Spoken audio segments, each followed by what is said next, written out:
My friends, welcome to my self-help channel. I'm super excited you're joining me today. My name is Fereniki and I have been on this self-help journey myself the last 15 years, and I am super excited to share all of my tips, experiences, mistakes with you so you can learn from them and don't do it for yourself. This week's video is specifically on the 3 ways on how to take control of your finances and feel good about money, because when you feel good, you attract more of what you feel good about, right? And those are tips and habits that I've learned from my millionaire friend.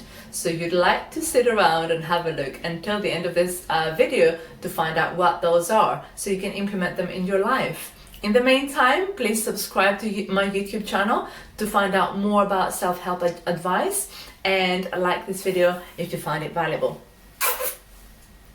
Alright, so let's get into it. What are the 3 habits that you can have to take control of your finances and feel good about money? And those are my tips, or the tips that I've learned from my millionaire friend.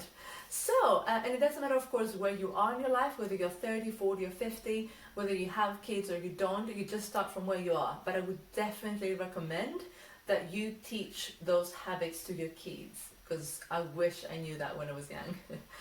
So, number 1 way to take control of your finances: always save 50% of your money and spend 50% of your money. So imagine if you were 5 years old. That's what my friend said to me, my millionaire friend. So he was 5 years old when his parents gave him 2 money pots. One money pot, the first one was for saving, so money that you put in the pot that you never touch, and the other one was for spending. So he was only allowed to spend 50% of his money, and the other 50% he was required to put it into the money box for saving. So you can imagine that all of the money he ever got from when he was 5, so from aunts, from grandparents, from parents, whatever, all of his money, he was only allowed to spend 50% of that. So you can imagine, by the age of 18, he had a substantial amount of money, which again, it wasn't for spending, it was for saving. But how much better would he feel about himself by having that money in the bank? Because obviously after a certain age, you just put the money from the money box into the bank. But if that becomes a habit from when you're a kid, you can imagine when you go to get your first salary, you are in that mentality. You only spend 50% of your salary for the rest of your life. So you can imagine what impact that can have into your financial situation and how you feel about money in general. So that is the first tip that I've learned. And as soon as I learned it, I definitely implement it in my life. So, you know, if you're not in a position to save 50% of your salary at the moment, which I think you can, I think everybody can, but if you absolutely can't, then determine what that percentage is for you for now. So it can be 20% for now, and then later on when you can save 50, you do 50. But I think that everybody can do it. So that's number 1. Number 2 is have a specific amount in your mind on how much you want to get paid. Because again, money is all about the feeling. It's all about the emotional state that we are. Because when we feel good, we attract more money. So when you go to negotiate a salary, and when you go to get your first job, or if that is not your first job and you have 10 years of experience in your field, it doesn't matter where you are, but just have a clear amount, the minimum amount that you require, that you need in order for you to get out of bed and go to work every day.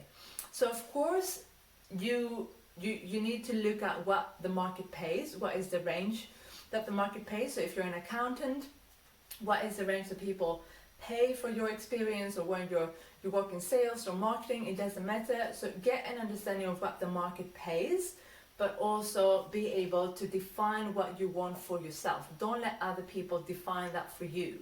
So being able to say, that is the minimum I require for me to get up from bed, get ready, have a shower, and feel good about going to work. If you not feel good about that, and you feel bad every single day that you go to work because you feel like what you do is not worth the money that you get paid, you're just gonna have a vicious cycle of things, and you're just not gonna feel good about money, and that's not gonna help you long term. So that is the second tip. You need to have a specific amount that you absolutely need in order to wake up in the morning and go to work feeling good about yourself. And that's something that you can only determine for yourself. Nobody else can determine for you, because everybody has a unique skill set, unique qualities, and unique things that they bring to the table. So be able to define that for yourself.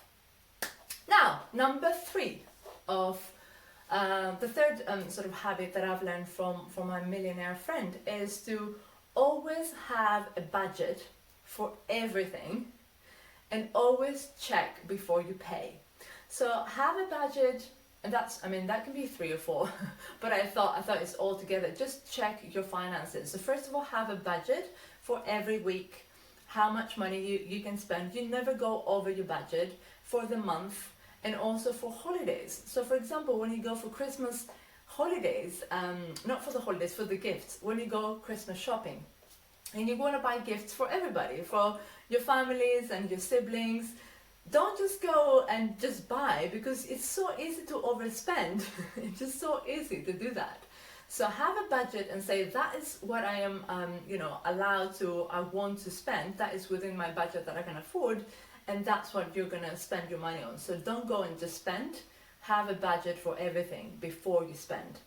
So when you go on holidays, have a specific amount of money that you can spend during your holidays and for your travel and your hotels. Have a specific budget per week, for Halloween budget, whatever, for every project, for every week, have a specific budget and always stay within those means.